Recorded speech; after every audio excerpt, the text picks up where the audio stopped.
Hello everyone, and welcome to my General Hospital official channel. I hope everyone is having a wonderful day.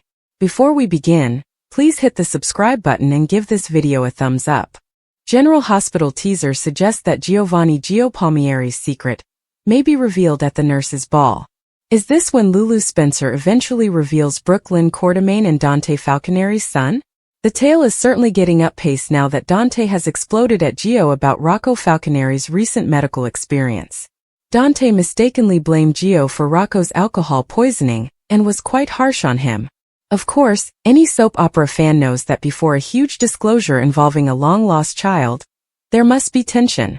There would be no drama if Gio and Dante were getting along perfectly when the truth about his identity came out.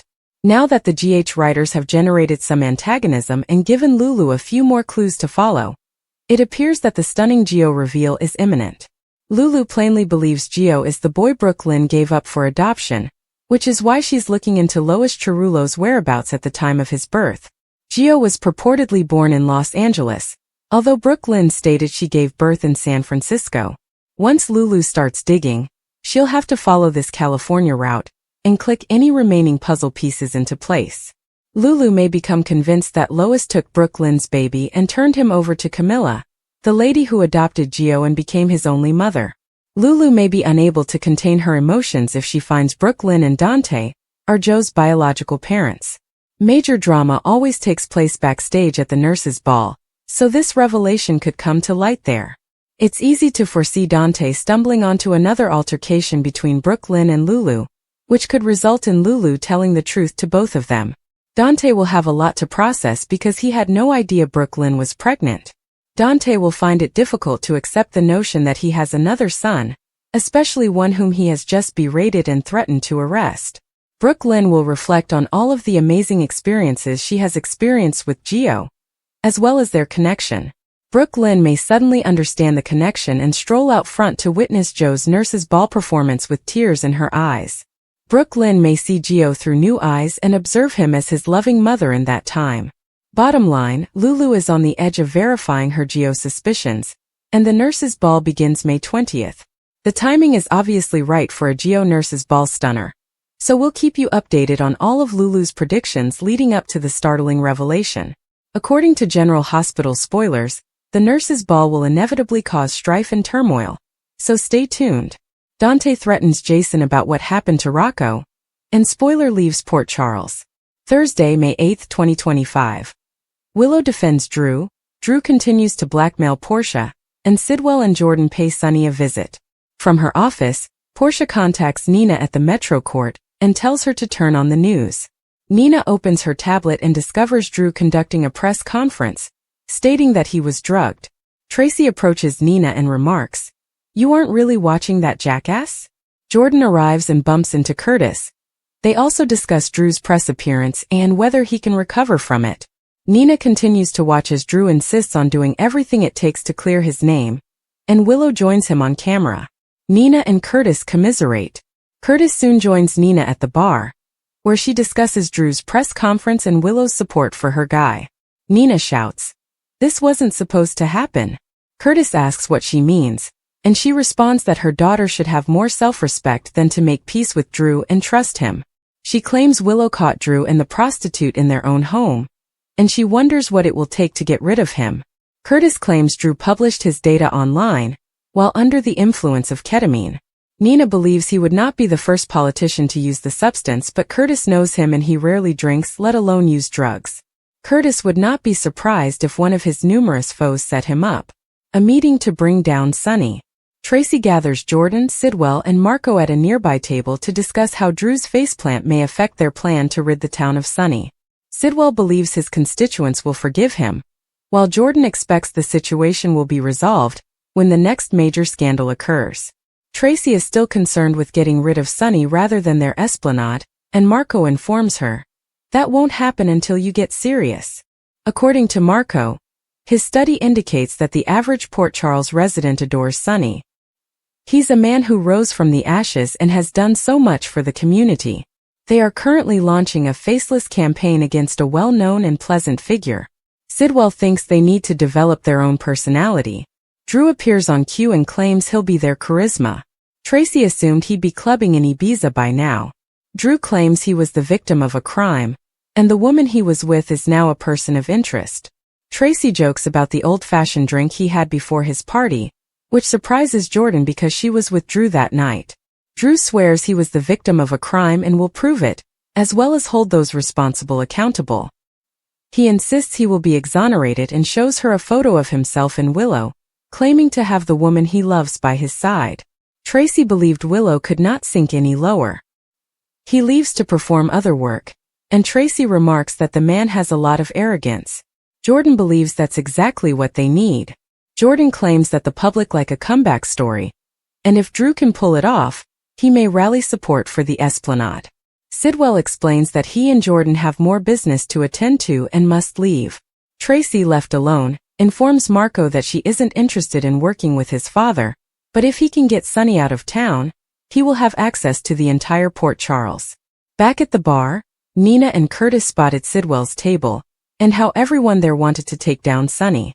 Nina insists that, despite everything, she is still on Team Sonny. She wants to know where he stands with his ex and Sonny in all of this. Curtis believes Jordan chose the wrong side, and he and Aurora will support Laura, which implies they are supporting Sonny. Brad makes big moves. Liz is ambulatory and on crutches in the hospital, where she speaks with Lucas. She has not returned to work, but she wants to check on things. Brad appears in a snazzy outfit, perplexing Liz and Lucas. Lucas informs him, "That is a look." Brad reveals that he's making adjustments and new decisions, including leaving town. He has to check in with HR and goes away, leaving Lucas wondering what occurred. Brad goes to meet Portia and delivers his letter of resignation. She informs him that if he quits, he will not be rehired, and he will no longer be able to blackmail her. Brad claims blackmailing is not in his future, but it is in hers. He walks out. Sasha chats with Danny. At the Quartermain mansion, Sasha assigns Danny to help her clean up the kitchen. Danny asks if they can pretend she doesn't know about Rocco. Sasha understands, but believes he doesn't need another lecture. Danny says he feels like a jerk because of what occurred. Sasha argues that if he didn't, he'd be a big jerk. She hopes he learns from this and points out that kids his age make errors. She adds that making a mistake does not make him a bad person. Dante blames Jason. He and Jason return to Sonny's, where Isaiah does a medical examination. Dante arrives boiling mad. He tells Jason that Danny nearly killed Rocco last night. Sonny wonders what he's talking about, and Jason explains he got a text from Danny but hasn't spoken with him yet. Dante tells them what occurred and that he blames Jason more than Danny because he doesn't oversee his child enough. Jason departs and Isaiah instructs Dante not to do anything to set his father back following his surgery. Isaiah leaves, and Sonny is relieved to learn that Lulu is looking for Rocco and that he will be well. He asks his son if he will be fine. Dante claims he has never felt this afraid in his life. Sonny assumed he was taking the guys to a game, but Dante reveals that he became caught up in Brooklyn's drama and canceled their plans. He should have realized they required supervision, and while Danny is a wonderful child, he is careless. Sam used to be the one who established boundaries for him. He doesn't believe Jason does that, so he needs to make sure Rocco doesn't hang out with Danny anymore. He also discusses Gio, whom he cannot trust and who has made matters worse. Dante complains about Joe's terrible decisions, while Sonny supports the child. He claims that children Joe's age are unaware of the signs of alcohol poisoning. Dante tells his father to stop because he sounds like Lois. Sonny understands Dante's want for someone to blame, but children make errors. He also claims that you cannot protect your children 100% of the time. Dante believes he may have lost his son, and if that happened, he could not bear it. Jason talks with Danny. Back at the Quartermains, Sasha informs Danny that apologizing and making atonement for his mistake is one thing, but he needs to improve moving ahead. She explains, or you could think of it as avoiding a bullet and pretending nothing happened. Which will it be? Danny will not forget this lesson, and she warns him that he will be tempted again and must make better decisions. She believes he will learn from this, and she hopes he will be around to teach her kids some of what he has learned. Jason appears and listens in the background. Jason ultimately enters, informs his son that he has received his text message, and inquires as to what is happening. Sasha leaves, and Danny tells him what happened to Rocco and that it was all his fault. When Jason asks if he was drinking, Danny responds briefly. Danny reveals he left Rocco alone, and his brother did not want to attend the party. He had no idea he was drinking and would have stopped him if he knew. Jason informs Danny that he let this spiral out of hand, and it will never happen again. Danny swears that it will not. Jason urges him that he must accept responsibility and make things right with Rocco. He has given him a lot of leeway to make his own hopefully good decisions, but he is still accountable for him. Jason explains that from now on, they will check in with each other every night at 9 p.m. Jason believes his son will learn from this and do better. Jason informs Danny that his brother AJ began drinking when he was Danny's age. It cost him and his family a lot, and he does not want it for himself. He tells his son to learn from this and never do it again. When Dante enters, Danny faces him and apologizes for everything. Dante knows. Jason asks Danny to allow him and Dante a minute, then exits. Jason says Danny recognizes he made a mistake and will not make it again. Dante wonders what he will do to help his child realize the implications of his behavior. Just chatting to him isn't sufficient. Dante claims he might charge Danny as an accessory to attempted manslaughter. Brad says goodbye. But first, Willow makes an appearance at the hospital and speaks briefly with Liz. Portia pages her and she takes off. Liz is pleased to see Isaiah and wonders where he has been hiding.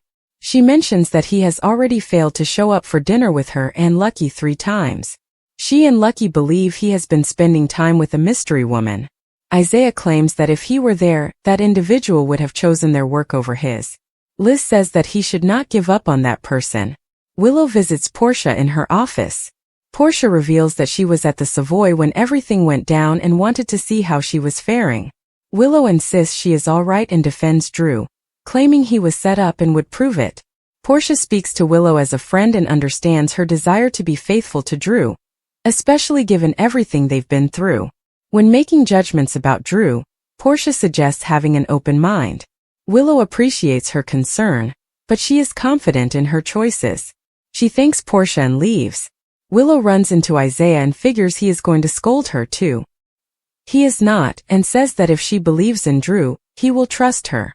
Willow recognizes that simply believing him is insufficient. She needs a judge to believe Drew too. Otherwise, this could jeopardize her divorce and cause her to lose her children. Liz and Lucas gossip about Portia and Brad. They're wondering if Brad's done blackmailing Portia and is leaving town. Perhaps he'll take the blackmail with him when he leaves. Drew arrives and greets Brad. Drew asks if he has all he requires. Brad does, but he believes he should take down Portia right now. Drew will defeat her, but on his own terms, and there will be plenty of destruction to go around. Drew then goes to see Portia and asks why he hasn't heard from her, as she was meant to keep him informed on Curtis and his news.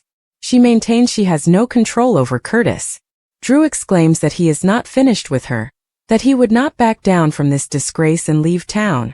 He commands her to push Curtis to provide him positive publicity, or he will destroy her world. He also wants her to persuade Curtis to back Ezra for mayor, saying that Curtis will help him defeat Sonny. Brad walks to the elevator while several others observe. Lucas wonders if he's actually leaving. Brad claims he has no reason to be here. Lucas believes that a fresh start will benefit them both. Brad brags that the entire world is now available to him, including gorgeous models. He enters the elevator, and Lucas and Brad wish each other well. Lucas is definitely upset by Brad's leaving. In the dying seconds, Jordan and Sidwell arrive at Sonny's house for a brief visit. Sidwell adds he has an opportunity for him that he believes he will enjoy. General Hospital spoilers for Friday, May 9th, state that Willow Corinthos and Sasha Gilmore Corbin will clash, while Jen Sidwell attempts to make a deal with Sonny Corinthos. Lulu Spencer will also warn Danny Morgan, so let's talk about what's in store. Drew Kane will assert at Portia Robinson's office that they have only begun to touch the surface of what she is capable of.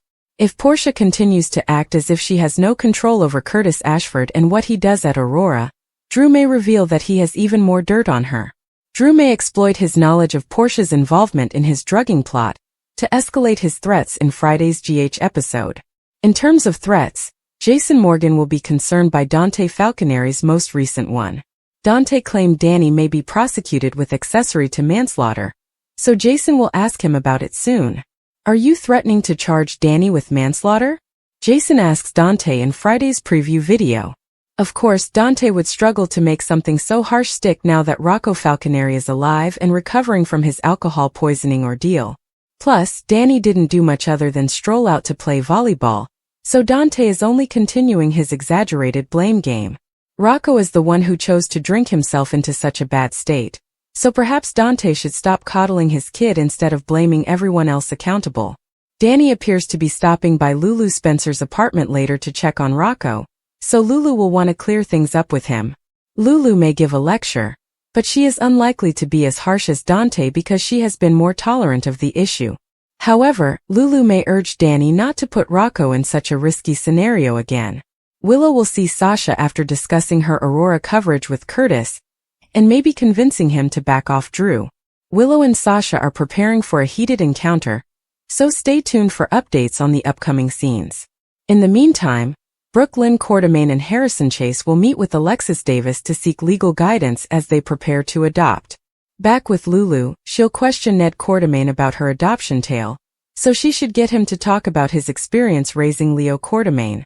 Lulu may possibly be looking for information to back up her hypothesis that Giovanni Gio Palmieri is Brooke Lynn and Dante's son, but Ned is completely unaware that his daughter became pregnant as a teen.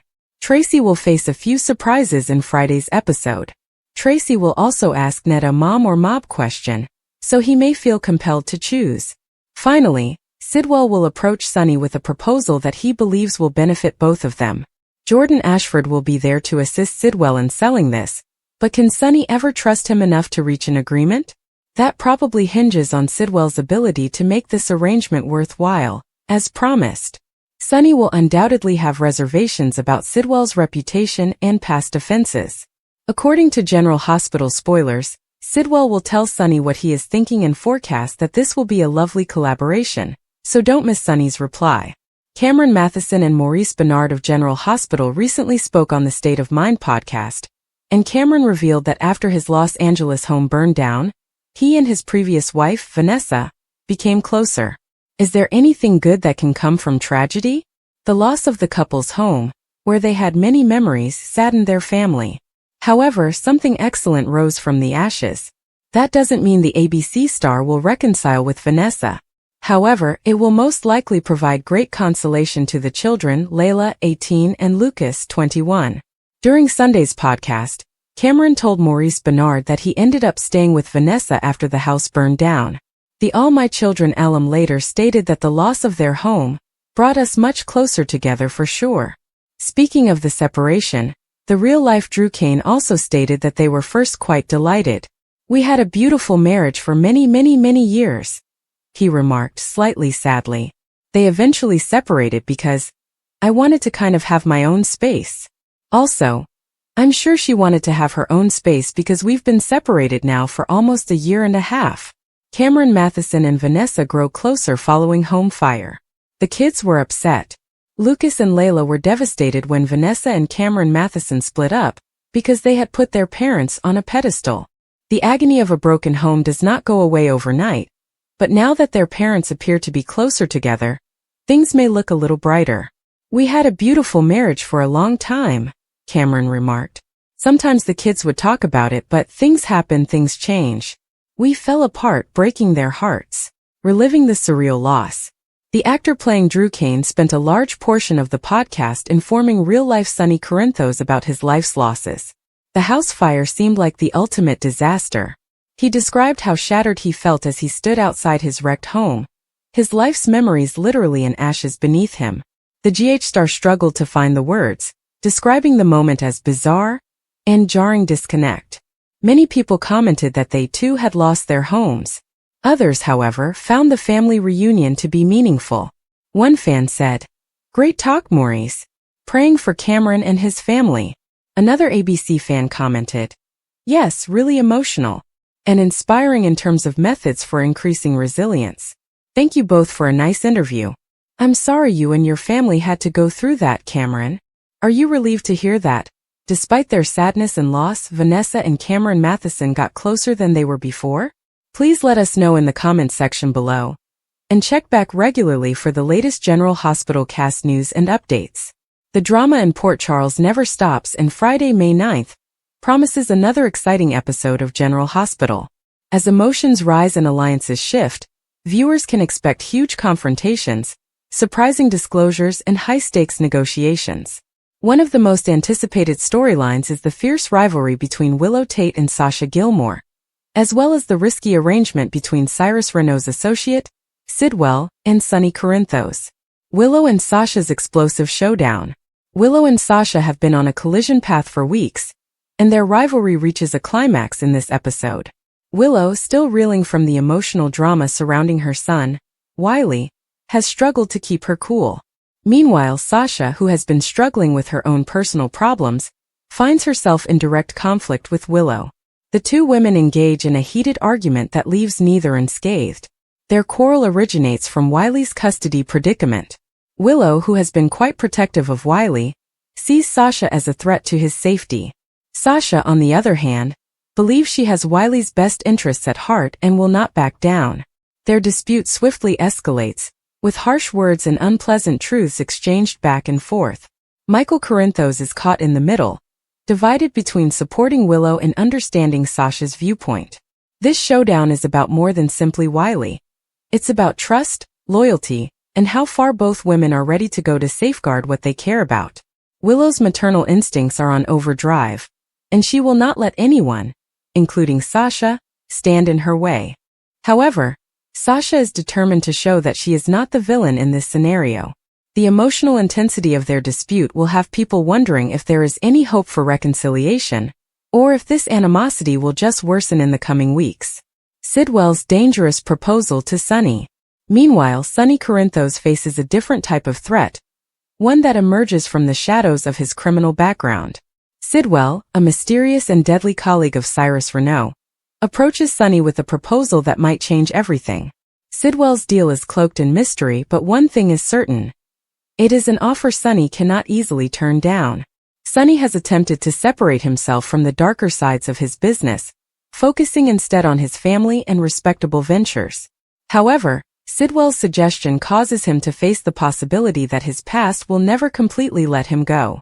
The parameters of the agreement are risky, and adopting them could put Sonny at odds with both his allies and his foes.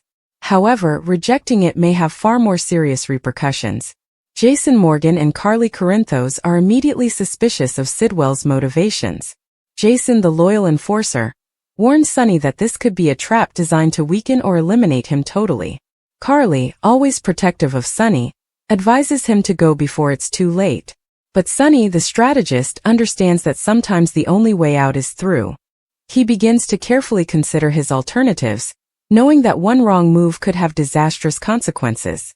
The anxiety around Sidwell's bargain is intense, and fans can anticipate numerous twists and turns as Sonny navigates this perilous game. Is Sidwell acting alone? Or is Cyrus controlling the situation from behind bars? And how does this affect Sonny's future in Port Charles? Other Port Charles developments.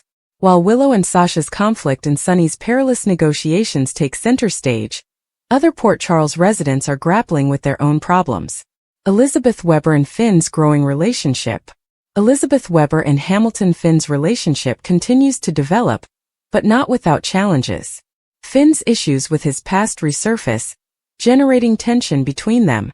Elizabeth, who has experienced her own grief, tries to be compassionate, but she also recognizes that Finn must tackle his problems if they are to have a future together. Nina Reeves' secret weighs heavy. Nina Reeves is still harboring a huge secret, one that, if revealed, might devastate several lives. Her shame is becoming more difficult to conceal, and people closest to her are beginning to notice her unusual behavior. Will she come clean before someone else reveals the truth? Brooke Lynn's fight for independence. Brooke Lynn Quartermain is determined to follow her own path, free of her family's influence. However, her goals have put her at odds with both Ned and Olivia, who are concerned that she is making reckless decisions. Final thoughts. Friday's episode of General Hospital is jam-packed with emotional encounters, risky bargains, and growing tensions. Willow and Sasha's battle over Wiley is a sad test of love and commitment, while Sonny's interactions with Sidwell could be fatal. With so much at risk, viewers will not want to miss a single moment of the drama.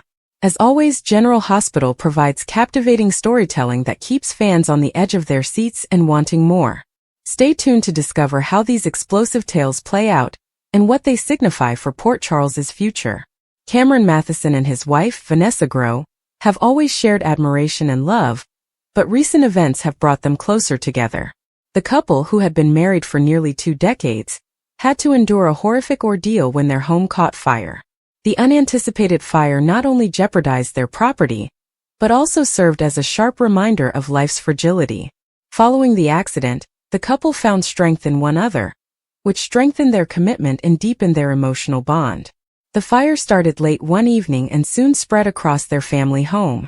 Matheson later recounted the terrifying episode, detailing how the smoke alarms alerted them just in time to safely flee. Despite the panic and commotion, he and Grow kept calm and focused on keeping their children and dogs safe. The flames caused considerable damage, burning treasured possessions and forcing the family to relocate temporarily. However, despite the loss, Matheson and Grow discovered an unexpected silver lining. The tragedy brought them closer together in ways they hadn't expected. Matheson discussed the emotional impact of losing their home in post-incident interviews. He acknowledged that, while material belongings might be replaced, the sentimental value of certain items was irreparable. The fire destroyed family photos, antiques, and personal memories, leaving an insurmountable gap. However, he highlighted that the event had reinforced what was most important: their family's safety and the love they shared. Grow expressed same feelings, expressing relief that no one was hurt and recognizing how the tragedy had deepened their bond. The couple's capacity to rely on one another during such a tough moment says volumes about their relationship.